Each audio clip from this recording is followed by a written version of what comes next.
Чойжин ламын одоо сүм музей бол яалтчгүй эртнэх шүү тий. Тий, тэрний дээврүүдийг сэргэн цуцсан шүү дээ. Тэгээ богдын музей байна. Эрдэнэцуугийн лаврын сүм байна. Тэр чинь би чинь 2 жил гарна ноцолчод басгасан. Эрдэнэцуугийн лаврын сүм чинь. Эрдэнэцуугийн аль талтаа байсан байдаг. Эрдэнэцуугийн бүр хойтлын одоо ном хурдаг сүм байна.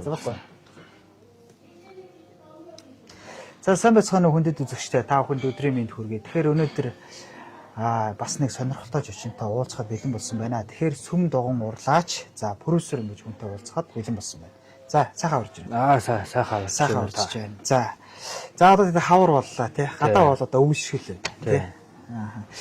Манай шууд ярилцлага бол энгийн чөлөөтэй. Ингээ та бүхэн сайхан ирсэн. Нэг нөгөө сайхан энгийн ярьж хатал болно гэсэн. Би яг өчтөр ингээ тантай ярихад бас их сонирхол татчихсан л да. Сүм дугуун сэргэн сурлна гэдэг. Тэгээ ялангуяа одоо та Монголд л одоо номер 1 одоо энэ гандангийн одоо дээдлийн юм уу ингээ бүгдийг хийсэн байгаа байхгүй юу. Тэгэхээр хэр варгийн хүн хийчихээр ажил бас биш. Дээрээс нь энэ бол бас би түрүүн бас л танд ярьж байсан барилгын ажил бол биш тий.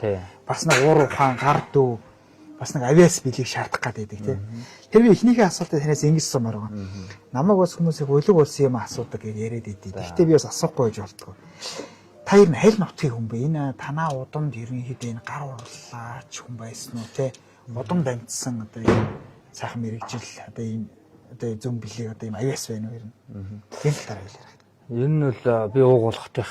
Улаанбаатарх. Тэгээд манай Баянгорын галуутих. Тэгээд манай өвөө эднэр бол ерөнхийдөө Баянгорын галууц сүмийн тийм лам хүн байсан. Тий. Ер нь бол том тийм лам хүн байсан гэсэн. Тэгээ одоо ер нь тэр ч юм мэдэхгүй одоо тэгээд ер нь энэ ажлыг хийхээр нэг тийм ойр дотн санагдаад байдаг шүү дээ. Өмнөх насандаач лам байсан байж магадгүй шүү дээ. Ер нь энэ чиглэлтэй ойрхон байгаа тийм. Тэгээ одоо ингээд таны ингээд амьдралыг ингээд харахад бол та бол ингээд одоо та үтэж гандан дээр шүү дээ. Тэгтэл гандан дээр хамаг цагаа өнгөрөөгөөд ингээд байж гин тий. Тэрээс ажил бол гандан гээл тий. Гандангийн л ажил. За одоо хоёулаа ингээд юу яана. Энэ за хэдэн жил ерөнхийдөө энэ яг энэ сүм дугуун сэргээн сурлах чиглэлээр ажиллаж байна. За энийг би 2012 оноос эхлээд яг энэ сүм дугууны чиглэлээр энэ чиглэлөө орж эхлээд манай хамгийн анхны сүм дугуун бол одоо Завхай аймгийн нэг сүм дугуйнд босгож ирсэн. Тэрийг би анх удаа босгоо тэгэл түүнээсээ ерөнхийдөө энэ чиглэлөг ороод энэ чиглэлээр яваад оо. Остон худаг тоглоогатай нутаг гэдэг шиг тий завхнаас эхэлсэн байна. Тийм цэцэн уулсанд босгож ирсэн. Түүнээсээ чинь би одоохондоо бараг 52 дахь сүм дугуйнаа босгож байгаа. За. Одоо 8 сумуудаар ихэнхдээ л босгосон доо ер нь. Зарим нь бол хуучин сүм дугуйнаа сэргэн цэцүүлэн, зарим нь бол шинээр сүм дугуйн босгоно. Тэгэл тэднээсийг эхнээс нь ахуулаад дуустал нь хийгээл тэгэл явж байгаа. Одоо энэ төв гандан дотор бол миний эргэн тойрон байсан баг 7-8 сүм дугуйн байна. Тий, бүгднийг л одоо барьсан. Өөрийн гараар хөтэйгээл. Тий. Хөдөө орон нутагт одоо ингээд эртний одоо дээр үед ч одоо ингээд нэг хэлмэгдүүлэлтийн нэтрэгээд бас нэлээд сүйдсэн барьсан гээл тий. Тэгэл одоо сэргээж ийн гээл тий. Тэгтээ бас нэг хөрөм мөнгөтэй хүн ховор байдаг болохоор тий тэр болгоныг бол чаддаг байх. Тэгтээ сэргээгүүл зөндөө байдаг тийм ээ. Сэргээгүүл зөндөө бай. Манай Монгол улсад чинь одоо миний яснаар 3000 гарын сүм дугууны тойр байдаг гэж ярьдаг лөө. Тий. Тэгээд бол ерөнхийдөө одоо зарим нь бол ерөнхийдөө хуучин сүм дугуйнаа сэргээдэг. Ер нь бол яг хуучны сүм дугуйныг бол яг хуучныхаар нь яг нэг тоосхын нэг хуучныхаар баарын дэврийн хуучнаар нь сэргээн цэцүүлдэг байхгүй. Зарим нь бол тэгээд нэг орчин үедээ оруулаад нэг жоохон төв загвар оруулаад Монгол загвараа бариад тэгээд сүм дугуйнаа асуулаад дэвэр мэрэлээд бүх юм аялдаг. Харин яг л миний асуухчаас асуултад хариулж харин яг л тийм дээр үеийн хэрэн сэргэн суралтгүй орчин үе рүү орд. Одоо сүүлийн үед чинь хүмүүс их янз янз сэтгэдэг болсон биз дээ. Наа чин дээр үе одоо ганцхан сүм дугуйн дээр биш дээ. Ер нь янз янзын ажил дээрч гисэн. Тэгэхээр орчин үеийн хэм маяг хэр орж байна. За одоо ерөнхийдөө орчин үеийн хэм маяг сүм дугуйнд бол одоо үед бол 50% нь хуучнаа барьж байгаа. 50% нь бол одоо сүүлийн орчин үеийнхээгаа бариад тэгэл ер нь хийгдэж байгаа. Сүм дугуйнууд тэгж өсөж байгаа. Ерөнхийдөө яг бүр амар хуучныхаараа босон сүм дугуйн бол ер нь ховор. Тий. Зүгээр тий. Одоо тэрний ч зураг мурагч гэж байхгүй бол тий бас. Ер нь бол Дандаа л сүүлийн үеийнхтэй орчин үедээ орчуулаад оруулаад барьж байгаа юм. Тий. Одоо би бас нэг асуумаар санагдаад байдیں۔ Одоо яг тань шиг ийм ажил хийдэг хүмүүс их тийм гайхалтай тийм мэдрэмжтэй байдаг гэдэг. Одоо нөгөө юмны тийм нөгөө нэг 1 см 2 см-ийн багцааг нь хараад ерөөс зөрүүлдэггүйгээд нөгөө гүр даваа ирэн бий ч байгаа нөгөө амраас олоо хийдэд очиод шүрэнзний модоор ингээ багцаа аваад исэн гэдэг. Тэгэл ерөөсөө хойтон жил нь яг ингээл яхад яг ингээл яг таарад яг идэрсэн гэ тэ. Тэр бас нэг тийм сонин шүү бас тэ. Яг тийм баримжаа гэ тэ. Тэгээ хуучны үед чинь бол ер нь тэгшус гэж байдаг байсан шүү дээ. Мөн аян дотор ус хийж тэгшусаа төвшөнгөө гаргадаг. Өндөр барилгын чигийг харахад бол ер нь утсаар модоор ижиж ер нь таны хэлдэг саний чүдэнсний мод байдаг шиг модоор чигээ гаргадаг. Тиймэрхүү л байсан шүү дээ ер нь л. Тэгэл одоо ерөнхийдөө тэр чиглэлээ бариад ер нь зарим үедээ тэгэл хийдэж шүү дээ. Ер нь хуучны эсэм дугуйнууд бол ер нь тэгэл. Тий.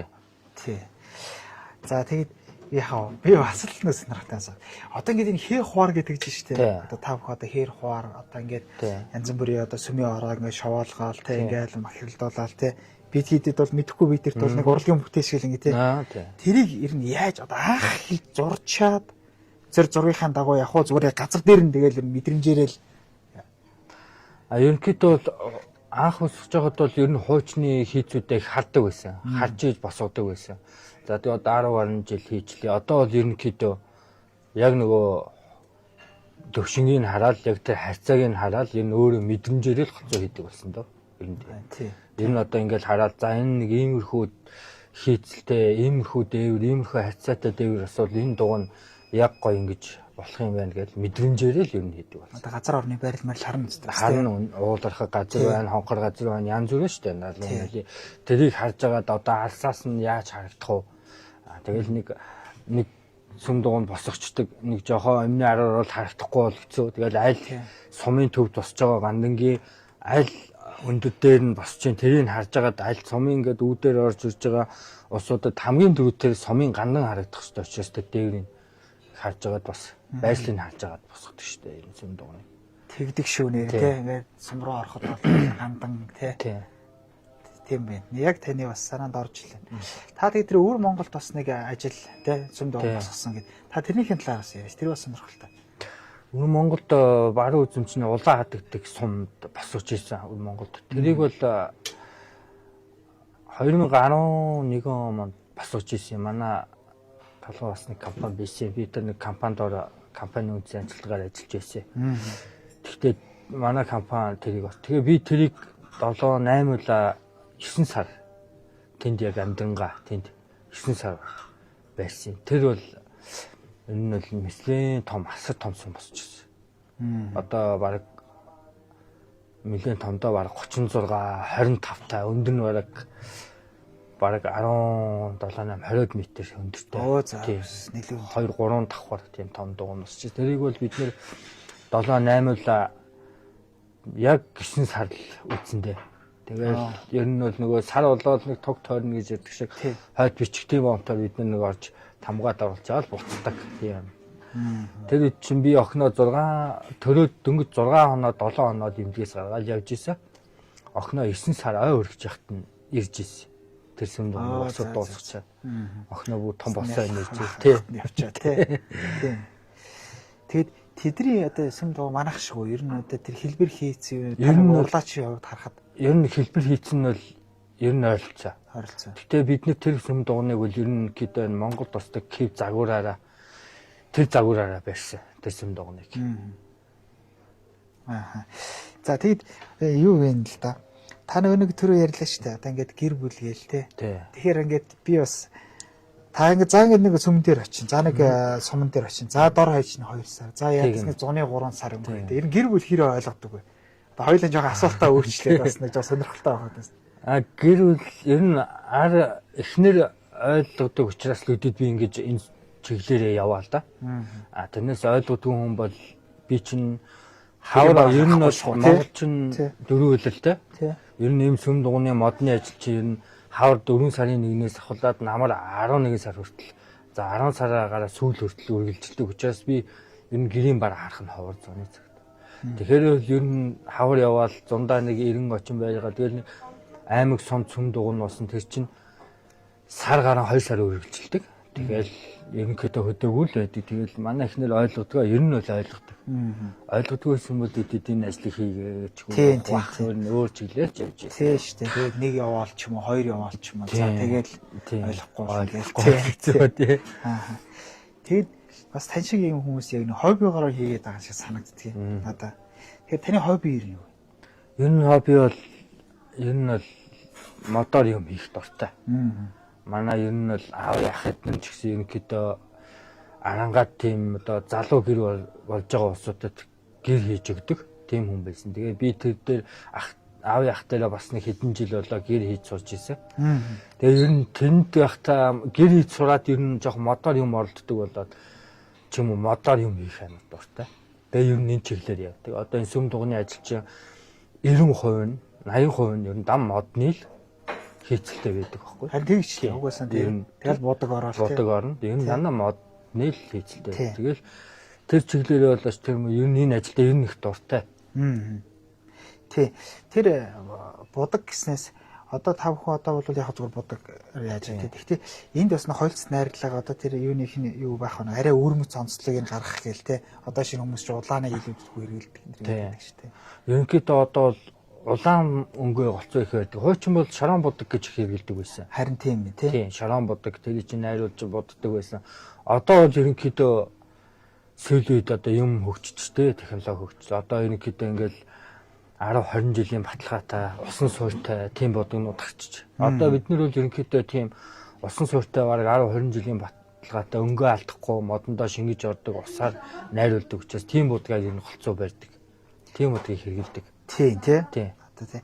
Тэр бас тэгэл сонирхолтой. Би бас түрүү танаас нэг ганцхан сүм дугуйн ороотой ингээ зургууд харсан шүү дээ. Тэгэхээр та бас гэрийн одоо нэг гүнгрваа тий. Тэгээ бас авдар гээл тий. Тэгэхээр бас яг энэ чиглэлээр ингээ яхад одоо хідэн төрлийн юм хийж байна. Ер нь тэгэл модын идэлэл бол хамаагүй тэгэл хийгээд. Модын идэлэл бол хамаагүй. Модоор юу л хийж болох вэ бүгдийг л. Тий. Тэгэл одоо цагаансараа тэгээд би чинь ерөнхийдөө хувь айлуудын авдар хөнгөрөө хийх нь хийдیں۔ Гэхдээ ер нь зав гарах нь бага. Өвөл бид нэр нөгөө хийсэн хийдүүдийнхаа дотортлынх нь ажлыг бэлцээ хийдэг. Тийм тий. Зун болохоор дээврээ хийчихэд өвөл болохоор дотортлынх нь лам нарын ширээ сандал, жавдан ширээ сандал, гөнгөрөө ингээл бүх багны луу хээнүүдийг бүгдийг нь өвөл хийчдэг. Тэгээд таньдаг ах дүү нэртэй ойр зургийн таньдаг улсуудаа л нэг авдар гөнгөрөө нэг гараа гаргаж гарынхаа бүтээлүүдийг хийж өгдөг. Тийм. Харин тийм шиг байна тий. Ерөнхийдөө юм бол дандаа л завгүй ерөөсөө тий. Тэгэд бас яг саваагүй гэмээр энэ эдийн засаг гэж хүмүүс одоо эдийн засаг л гэдэг болчих тий. Тэгэхээр одоо та ингээд заах ингээд лам нарын юу хийж гэн, цөм дугуйн хийж гэн. Та өтер бол шуналгуугээд рүү ярьжлаа. Гэхдээ ер нь иймэрхүү талын одоо ажлын байр гэх юм уу? Ажлын орд тосор хэр байдаг юм бэ? Дурлаач нарын хувьд. Урлаач нарын хувьд бол ер нь бол олдоцоос тийм ч их биш, тийм ч бага ш. Ер нь бол дондчл байт юм да ерөнхийдөө. Тэгээ ер нь нэг танил талаараа яачдаг одоо. Дандаа л тийм нодлон танаар яалгасан штэ. Тэгээ энэ жил одоо та нэг ирээд нэг юу яагаад өгөөч тий гэх юм тий. Одоо энэ сүм дугуйны дээвэр чинь лам нар л сүм дугуйнтай болж байгаа учраас нөгөө лам нар чинь бие биенийгаа бүгд танина. Тэгэл бүгд биенийгаа танина. Тэгэл за тэрүүгээр дээврээ гэсэн тэр хүн байдгийн тэрүүгээр л хийлэгдээ гээл. Тэгэл ер нь иймэрхүү маркаар ингээд явна. Зарим нь бүгдийн таньдаг болцсон. Нэг хийлгсэн эргээд энд энэ жил ахаад нэг юм хийх гэсэн юм аа эргөө холбогддог. Тий. Одоо хамгийн сайхан дурсамж гэвэл та одоо юу хэлэх вэ? Одоо жишээ нь хүмүүс одоо за ингэ сайхан хийгээд өгчлөө. За нэг сайхан ном уншаад өгчиж юм те. Ингээд дуулсангууд нэг сэтгэл сэргээд гарах ч юм уу те. Ер нь энэ кайфтай одоо сүүлийн залуучууд кайфтай л гэдэг байж те. Тэр яг тэр кайф авдаг одоо юу вэ? За ерөнхийдөө ажлаа нэг сүм дугуйныг аваад хий дуусгачаад тэгэл амнартайгаа суугаад сүлд нь нэг хэмрийн сан тавилаад замын өрөөл нөшөлөөд ажлаа хүлээл гэж өгөөд сүм дугуйныг бүтээчээд тийм за баяртай гэж тэгээ явж хахад нэг сайхан доторнгоод нэхгүй юу тийм аа. Тийм тэр та бас тэр би зөндөө хүнээс одоо ингээл ажлынхаа хөлсийг аваагүй гэл ярьсан те. Яг хоо энэ бол бизнес эрхэлж байгаа хүний байдаг. Гэхдээ ер нь ингээд тиймэрхүү юм ингээд яхад нэг талдаа амьдрал те. За би чи одоо энэ ч одоо мөнгө авах гэж жижиг хүн одоо ажил хийнэ ч тийм. Нөгөө талдаа ингээд бас за боломжгүй байна гэждэг. Тэгэхээр та энэ яаж хүлээж авдаг? Тэгээд нэг тухайн нөхцөлөө дээр танд ямар мэдрэмж төрдөг? За яг тэгэл одоо лам нар чинь тэгэл бас мөнгөтэйч лам нар байна, гүйч лам нар байна. Ярьсан шүү дээ. Одоо ингээл хандвар цуглуулаад сүм дугнаа босгож байгаа лам нар ч байна. Тий. Тэгэл яг одоо биднээс би чинь бас нэг хэдэн хүн цалинжуулж байгаа. Тэдний ганц цалингүйг нь тэгээ заримдаа мөнгөгүй зас нэг боломжгүй байна лам нар. Тэгэл хоорондоо ярилцаад дараа нөгийгээл зарим нь авахгүй үлдээх жишээний зарим нь бол тэгэл мөнгөө өгөн тэгэл янз бүртэй юм. Харин тий. Тэгээд одоо хүн болгон одоо ингэж ярьдаг. За хээ дорн байгуулах ч лам бүхэн баян биш тийм. Тэр чинь сүсгээр. За тэрний цаана өглөг байна тий. Тэгээ тэр бүх юмнаас нь шалтгаалж байгаа тий. Тэгээд энэ дээр та ингээд лам нартаа ингээд ойрхон ажилтдаг хүн чи ер нь зарим лам нар ингээд баян зарим одоо лам нар их баяжаад байна тэр гэдэг шүү дээ тий. Тэр бол яг нэг талдаа ганц нэг юм байгаа хэрэг. Тэгтээ ихэнх нь ер нь лам нарын амьдрал нь ямар байдаг вэ? Та ингээд ойрхон байгаа хүн. За ерөнхийдөө бол энэ ойрхонтой бол яг одоо лам нар гэдэг чинь залуу хойч үеийнхэн буйныг үлдэж байгаа. Хүний хамаг амтны төсвийн тулд ихсэн зорилготой явдаг лам нар ер нь тийм байдаг. Тэгээ ер нь бол мөнгөтэйч лам нар байна, мөнгөч лам нар байна. Өөр мөнгөгүй одоо хандвар одоо ингээд босгож байгаа сумын хаар дэргэдээс хуугаад нэг төсөв босоод нэг жоохон сүм дугнаа сэргэн цэцүүлээд тэнгуүтэ тэрийг юмтай болгож байгаа тийм лам нар ч байна. А ер нь хэд бол энэ мөнгөтэйгөөс мөнгөгүй нэгтэй залуу. Ер нь тийм. За. Тэгээд та нэг утсан дээрээс судалгаа хийдэг гэ тэр бас их сонирхолтой санагдлаа тий. Та одоогийнх юм хөгжчихсэн тий. Бас нэр ингээл очиод ингээд яагаад байх бол нэг сонирм биш тий. Тэгэхээр одоо ингээд за иймэрхүү чиглэлийн урлал одоо зүгээр юм байна да. За иймэрхүү чиглэлээр ингээд явал зүгээр юм байна да гэдэг тийм бодлыг ер нь за мэдээж онлайнаар судалгаа хийгээд авчин. Дээрээс нь та энэ бүрээд одоо ингээд та сая хоёул өвөр Монгол гэж ярьлаа тий. Тэгэхээр тэдний нэг үндэсний онцлог шингээсэн одоо тим байвал бас зүгээр тий. Тэгэхээр таны тийм дагнсан одоо юу гэж байх вэ? Одоо энэ дотор одоо бас нэг арай хэв маягаа нэг дагнадаг гэдэг юу вэ? Тийм байхгүй. За. Ерөнхийдөө одоо энэ хийд орнууд ингээл аль болох сайжруулаад ер нь жоохон өсөж дэвжүүлээ ер нь л жоохон сайжруулаа явъя гэсэн зүйл. Нэг загвараар ингээд бүх сум дугнууд ингээд нэг загвараар өсчвөл сутгахгүй. Тэгэхээр ер нь бол жоохон уялдаа холбоотой ер нь судалгаа хийгээл хараад за энэ нэг иймэрхүү янзтай юм байна энэ нэг иймэрхүү юм байна гэсэн энэ жоохон хөгжүүлсэн маягтай явдаг юм бэ. Тэгээ аль болох талаас нь хөгжүүл. Гэхдээ Монгол загвараа барина. Одоо доогуу нэгдэг жишээ нь одоо хэд ч ингээд тойрол орд нэг нь 36 ширхгээс үздэг байсан тоглоом 22 ширхгээс үздэг байгаа. Тэрийг жишээ нь ингээд олон талаас нь харж байгаад аль загварыг иймэрхүү болгочихъя. За энийг нэг цөөхөн өглөөрхтэй ч юм олон өглөөрхтэй болгочихъя гэдэг тийм жишээ нэ. Тэгэл ерөнхийдөө ингээд тал талаас нь одоо онлайнаар харж байгаа л сүм дугнуудын ингээд хийцийг харж байгаа л тэгэл ерөнхийдөө өөрийгөө хөгжүүлээл явчихдаг юм. Харин тийм тий. Тэгээд энэ улааны шашин гэдэг штэ шарах гэх тий. Тэр тэд бас өөр сүм дугуун яах вэ? Бас нэг тийм өөрийнхөө онцлог тохируулаад. За ерөнхийдөө бол ер нь бол ойролцоо дөө. Ойролцоо юм. Ер нь бол ойролцоо байдгийн шарын шашин улааны шашин гэж байгаа. Улааных нь болохоор шаших гэл янз бүрlээд саж хийдих гэл байж тий. Ерөнхийдөө саж хийдих улааных. Ерөнхийдөө бол наман жоохон өөр юм шиг санагддгийг надаа. Тэнгүүтээ хийцэл сүм дугуун босч байгаа байл нь ер нь ойролцоо байдаг шүү дээ. Ер нь нэг шашин явуулсан. Шарих нь болохоор жоохон Монгол загвараа бариад улааныхан болохоор жоохон төв загвараа бариад идэх. Жоохон улаан дуу ер нь бодог шунхан тиймэрхүү талаар босдгийг ер нь. За тэгээд хоёул одоо ингээд бас бишгүүл олон зүйлийг ярьлаа. Одоо хоёул нь хийж байгаа ажлынхаа талаар нэг тодтогч ярихгүй. За танд бол одоо ингээд 50 хэдэн юм. За энийг бол ингээд хоёул тоочод байх юм бол одоо өнөөдрийн цаг хүрэхгүй. Хоёул зүгээр энэ гандангийнхаа юуг л яриад хөө. За энийг яг хизээ ингээд босгоо. Одоо та бүр гандангийн яг орооны юуг хийсэн биз дээ. Тэгээд одоо анх одоо тэгээд яаж санал тавьж те. Одоо энэний тухайга та нэг яриач шин. Тэгээ аль хэр хугацаанд босов те. Онцлог нь юу вэ? Тэгээд лам нар бол танд одоо энэ онцлогийг бариараа гэж хэлсэн үү? Зүгээр та өөрөө ингээд түрүү та бүхэн ярьлаа шүү дээ. Мэдрэмжээрээ хийсэн үгээ те. Өө зарим нь янз бүртэй ер нь зарим нь бол зураг төслөө гаргаад хийж байгаа сүм дугуйнууд ч байна. Зарим нь бол аймаг сумд ирж байгаа нь бол ерөнхийдөө бэлэн зураг аваад таньдаг найз нөхдийнхөө ламнараасаа зургийг аваад тэгээ сүм дугуйнаа босгож байгаа ч хийдүүд байна.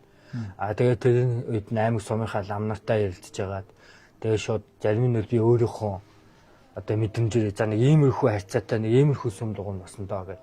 Тэгээ ерөнхийдөө тэгэл босгоол энэ суурнаас нь ахуулаад дуусан тослон яддаг та. Тэгээ дээврийн хий тэгэл дотор жавдан ширээ саантал хөнгөрөө тэгэл ер нь баахны хаар гэл ер нь зөндөөл юм тий. Тэгэл ерөнхийдөө саргаараа 2 сар шахуул ноцолтдаг доо ер нь. Харин одоо гандангийн тухайд одоо гандангийн одоо энэ дээдлийг одоо хийлээ шүү дээ тий. Тэгэхэд бол та одоо жишээ нь хэдэн сар болов тий. Тэр талаар. Тэгээд дээрэс нь гандангийн одоо энэ орооны үе чи ямар онцлог одоо ямар тийм өгүүлэмж илэрхийллийг илэрхийлж байгаа юм бол. За одоо гандангийн дээвэр гэдэг чи одоо манай Монголын бурхан шашны л одоо төвд шүү дээ. Тэгэл одоо тэгэл гандангийн дээвэр чи ганжир гэж юм залдаг. Тэгэл тэрэндээ улсууд чи хараад мөргөн таллаасаа улс сүсэлгэж ивэл мөргөөл явд. Миний хувьд л ер нь гандан сүмийн дээвэр гэж босгож байгааг үл ерөнхийдөө тэгэл нэг гандан босгоод нэг том буян үлдчихэж байгаа л гэж боддөө шүү дээ ер нь би. Тэгэл нэг сүм дугуйн босгоод нэг дээвэр босгоод нэг хэд ингээл одоо жишээ нь одоо Түүганданд би одоо ингээд 6-7 сүм дугуйны дээвэр хийгээд босгоцсон байна. Тэгэл ерөнхийдөө тэгэл нэг буян үлдэлгээр нэг тэр чиглэлээр л явж байгаа даа юм. За одоо таны дараагийн ажил юу? Ер нь одоо ингээл хүн чинь ингээд мөрөөдөл заалтан байгууллага бол ирээдүйн зорилго гэж ярьдаг шүү дээ. За таны одоо дараагийн зорилго ер нь юу вэ? За одоо өнөөдөр бол гандан дээр юм хийж байна тий. Одоо ингээд хавар болцоо одоо 100 одоо тэгээд ер нь одоо хаашаа хэдэн 7 хоног хэдэн сараар явах. Тийм одоо дараагийн ажил юу? За миний дараагийн ажилгүй л одоо Багнуур аймгийн төв дээр одоо нэг сүм дугуйн босч байгаа. Одоо энэ 5 сарын 15-нд очино. За. Тэгээ нэг 6 сарын 15-даа дуусаад энэ ч нэр нь ирчээд Эрдэнэтийн төвдөр одоо манай одоо энэ номонд сууж байгаа нэг ах байдгийг. Одоо цагаан хоолтон хүн байдгийг. Тэгээд нэг уулын орой дээр модон дотор нэг тийм бяцлаглын том сүм босгож ирсэн 2016 онд.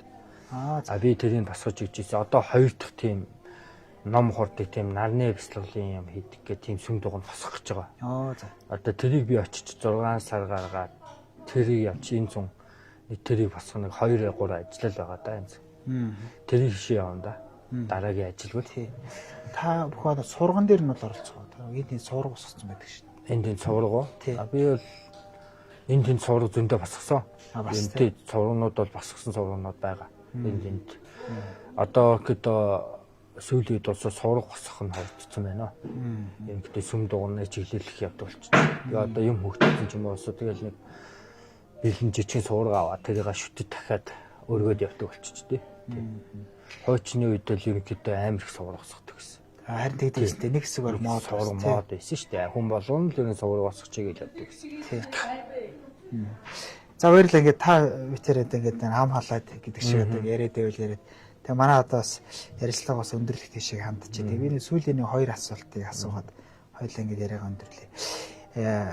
Одоо ингээд хоёулаа ингээд сүм хийдэг гэж ярьж байна те. За тэгвэл айл гэр дээр хоёулаа нэг жишээ аваад ярихад жишээ шүтлэгтэй айлууд бол зөндөө байдаг. Тий. За тэгэнгүүт тэр бол тэр хүмүүс нэг өрөөгөө ч юм уу те. Одоо дээр үед бол нэг гэр бариад тусад нь ингээд бурхан тагтараад завдаг. Тий. Нэлээд сүсгтэй айлыг ярьж штэ те. Одоо орчин үед бол байр сав байшин гашаа гэл ингээд явчих штэ. Тэгэхээр та бүхэн тэр гэр ахын юунд одоо тиймэрхүү нэг юм жижигхэн одоо тогтчлолтын юм ч юм уу те. Тиймэрхүү юм ер нь хийж байна. Одоо тэр тал руугаа хүмүүс их сонирхдаг болсон байлаа. Тий. Одоо та сая бяцлаглалын агуу гэдэг чинь те. Тэр чинь бас жижигхэн л те. Тэ. Тэгэхээр яг тэр тал руугаа та ажиллаж байна. Ер нь ажиллана. Зарим улсууд бол их шүтгэлтэй улсууд байна. Тий. Ерөнхийдөө баг нэг өрөөгөө тэр чигтэн тийм номын өрөө болгоцсон. Тийм улсууд өвөг дээдсийн бурхан тахлыг ном судрыг тавьсан. Тийм улсууд тийм өрөөнүүдэд тогтчулна. Зарим нь бол одоо орон сууц нэг 2 өрөө байранд дамжиж байгаа, 1 өрөө байранд дамжиж байгаа улсууд байна шүү дээ. Тэд нар ч юм бол нэг булангаал тогтчулж байгаа шүү дээ. Тэрэнд нь авдаг хөнгөрөө хийгээл тэрэндээ бурхан шүтээний залаад тиймэрхүү чиглэлээр улсууд их хэлгэнэ бас ярьж байгаад энэ тогтчул тэлгэн. Лам нар бас их өрөөндөө хийлгэн шүү дээ. Лам нар ч бас өөрснөө номоо уншин, өөртөө нэг өрөө гаргана, тэрийг тогтчуулна. Тиймэрхүү чиглэлээр бас улсуудад нэлээд юм нэ. Харин тий. Одоо би танаас нэг саваг бол асуулсан байхгүй төсөөлөөс. Хоёлын тэр шуналгуунд хай ярьсан шүү дээ. Тэгээд ингээд шунал гэхээр за яг одоо ингээд бурхан номын ажил хийж байгаа хүн одоо мэдээж юу гэж л нэг шуналтай байгаад тах уу тий. Тэгтэл хоёулаа бас ярьсан эдийн засаг гэл тий. Тэгээ та бол үнэхээр одоо ингээд би мөнгө хөрсөн бол өөр байх байсан гэ тий. Бүр шал өөр байх байсан гэл.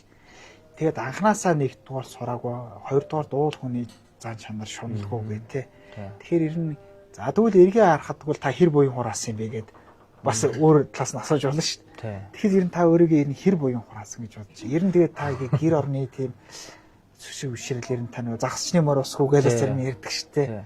Тэгээд өөрснийгөө хайждаг гэл. Тэгэхээр та өөр дээр нь жишээ аваад үзэхэд ер нь та ямар шүтлэгтэй. За тэгээд хэр ер нь буян хураасан гэж та юу боддог. За ерөнхийдөө бол би өөрөө ч гэсэн бас бурхан ном шүтнэ. Өөрөө бас энэ чиглэлээр одоо шарынхан шашин шүтэн бурхан таклаа шүтнэ. Би өөрөө гэсэн бас нэг жоохон бурхан таклын өрөөтэй. Нөө за. Тий. Тэгээ өөрөө шүтэн тэгээд ерөнхийдөө их энэ бол нэлээд буян үлдсэн гэж боддоо шүү дээ. Ер нь л эргээд харахад бол ер нь тий. Хой төрөлдөө бурхан болчих магадгүй их буян үлдсэн гэж боддог. Тий. Их сүм дуунаас гсэн. Өсөд ламнарч гэсэн хэлдэг. Хой төрөлдөө чи бурхан бол тэр хүндээ чи гэлдэг. Тий ер нь бол. Яваачлаар би одоо нэг сүүлийн асуулт гэж байна юмснаас. Танд ер нь энэ хөдөө орон нутгаар явж байхад одоо нэг тийм дурсамжтай зүйл ер нь үлдчихээ юу? Одоо нэг энийг л нэрэн бодож юмэр юм байна да гэл те. Одоо бурхан дахиад одоо шүтдэг айлууч ингэж ярьдаг шүү дээ. Нэг юм болж иж үлээ нэр яг л үнэ юм байсан байлээ шүү гээл те. Нэг бол одоо арай нэг хөгжилтөөгөөр тэр бодцсон. Зарим нэг нь болохоор илүү их томруулаад бодцсон юм их жижиг бодцсон тэр байдаг шүү дээ. Тэгэхээр одоо ингээ та яг хүмүүст ингээ зөвлөгөө өгвөл. Одоо жишээ манай би ч одоо өрөн гахтай. Тэгэхэд бол одоо ингээл хөдөөч шүү. За ингээ шүтгэхгүй бурхан энэ тэнд авчи хайждаг гээл тэгдэг те. Зарим нь болохоор гандан тахил дээр очиж өргөж хийсэн гээл тэгдэг те. Тэгэхээр ингээд нэг хүнд нэг тийм зөвлөгөө олчихаар юм уу одоо ингээд та бол олон газар явсан те. Манайхан ч одоо бүгдээрээ л одоо буддын шашинтай хүмүүс байна. Тийм шүү дээ. Тиймэрхүү юм байна. Одоо энэ тэнд ингээл явж хахад одоо овоо моон дээр ингээл гандан хоочин одоо аймаг сумын гандан дээр бурхан тахлаа авчиг хайцуус байна. Тэр бурханыг шүтгэхгүй бол тэр хүн заслаа хийлгэхийн тулд тэр ламын энэ бурханыг залаараа энэ бурханыг аваараа гэсэн юм авчингуудаа хэсэгхэн хугацааны дараа тэрийг авч хайчдаг. Тэгэхээр шүтгэхэр бол тэрийг шүтсэн шиг шүтгэхгүй бол тэр хүнээс тийм зөвлөгөө аваад тэрийг судлаа тэр үедээ юмаа болгохын тулд тэр бурханыг аваад тэгэж ямар ч хэрэггүй. Тэгээд энэ тэндгүй авч хайчдаг. Одоо би энэ тентхийн сүм дугнуудаар ингээл цэргийн цэцэл тэгэл ингээл явж гин тэг ч юм бол сайхан гоё бүтээгдсэн гоё бурхтуудыг авчираад хатганд ороо хайцдаг. Харин тий. Тэхийн хооронд тэрийг анханасаа л авах эсвэл үнэхээр аваад хаяхаар бол тэр ганданд авчиад хамтаа нь уулзаад өргүүлээд тэнд нь өргөх хэрэгтэй. Тэгэхгүй тэгэл энэ тэнд хайцсан. Одоо энэ тэнд явж байгаад бол уул овон дээр хайцсан энэ тентхийн уул овоогүй уулан дээр ч гэсэн хатганд ороо хайцсан баг. Зөндөө. Явал энэ нэг бол дандаа л уул хөдөөгөөр явна. Тийм зөндөө таардаг. Харин тий. Тэгэхээр хүн болол анханаас нь яг л бодож иж яах тий. Яг сэтгэлийн хөөрөл биш тий. Сэтгэлийн хөөрөл биш. Одоо тэгэж миний хэлээд байгаа чинь тэр байхгүй. Одоо энэ нэг юм ингээд бүтэхгүй болох гол ирэнгүүт л нэг ламд үзүүлэнгүүт л тэр бухныг аваад танах залаа. Одоо танах эндээ ингээд л одоо жишээ хэлэнгүүт л нөгөөтгийн бөө мөнгө төгрөг зараад аав. Тэрийг хэсэгхэн хугацааны дараа шүтжсэн нөгөө хүн ламд үзүүлснэ нэг бөөдөө тохиолч. Харин бөөд болохнаа наа ч болохгүй. Нөгөө яг юугаар явдаг. Хүний хэлснээр явдаг. Тийм байж болохгүй л дээ. Ер нь бол яг шүтсэн бол шүтсэн юм аа шүтэх хэвээр. Тэрийг тултлан шүтээ тэрэндээ тултлан явж тэрнийхээ үр дүн үзэх хэвээр. Тийм шүү. Тэрээс дундаас нөгөө наа чи худлаа, наа чи бүтэхгүй тэгэхээр хайдаг биш тий. Тэр тиймэрхүү тохиолдож байна дөө. Харин тий. Би бас яг энэ дээр хүмүүст бас нэг тийм юу өгөхийсэн л гэж бодож байгаа. Ер нь ингээд энэ тэнд тэгэл овоо хадган дээр таяг маяг хаяад нэг зөв ч юм уу бас буруу ч юм уу тэ нэг талтай. За яг нэг цагаан сараар бол гараал овоо юугаа тойрох за энэ бол зөв л гэж байгаа тий. Тэгэл модонд хадаг уях моих гээл тий. Тэгэхээр одоо ингээ таа чи ингээ хөдөөгөр ингээ явдаг юм. Ерөнхийдөө энэ байгаль дэлхийг л их шүтэж баймаар юм шиг байна тий. Ер нь байгаль дэлхийг уул тусаа хүний төрсөн нутаг уул ус гэдэг чинь ер нь маш чухал шүү дээ. Тэрийг аль шүтэж төрсөн нутгийнхаа уул усыг өг дээдсийнхаа шүтжсэн уул усыг нутаг усыг шүтээ явахад л ер нь болчтой юм дөө. Тий. Тэгээд тэрсэн нэг төрсөн нутаг ус аав ээж гээл тэгээд. За баярлалаа.